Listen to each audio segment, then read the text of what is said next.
plans to break the link between the cost of electricity and gas prices to protect households and businesses from price spikes.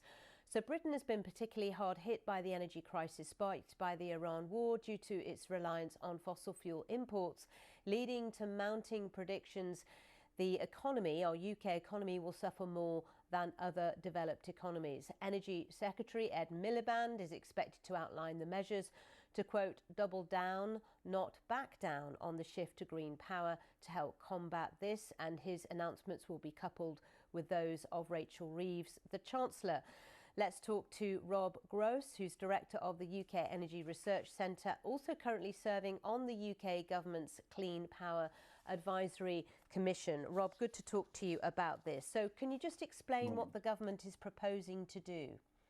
Well, there's a slew of measures being announced, and as you say, it runs across both the Energy Department, DESNZ, and the Treasury, but specifically on breaking the link between gas and electricity prices. The plan is a form of contract for difference. That's a fixed price payment to move all of the older renewables. It's about a third of our total generation, actually. That might be surprising to some people, onto some form of fixed price contract that doesn't go up and down with the gas price. And I'm just checking, all viewers can hear me.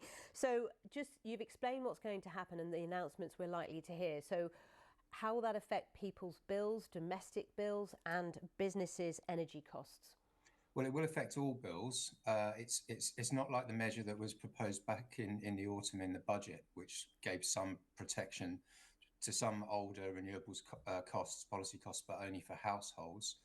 It will help to stabilise bills. The details haven't been announced yet, but what the proposal will do is, at the moment, if you have a wind farm, an older wind farm that has something called a Renewables Obligation contract, you sell your electricity and you get the market price for electricity, and then you get a subsidy on top of that. And what the government's going to be proposing is that we remove the link between the money that flows to those renewables generators and the gas price.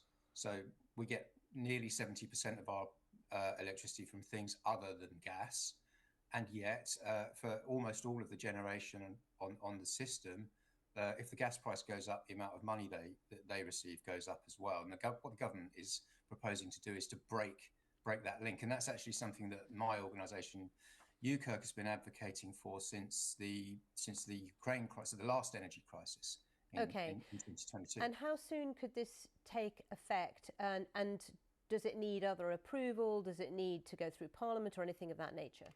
I don't think it will need to go through Parliament because it will be using existing provisions. We already have this contracts for difference scheme, but it's for new renewables. What they're proposing to do is to extend that to existing renewables. I haven't seen the timeline for delivery.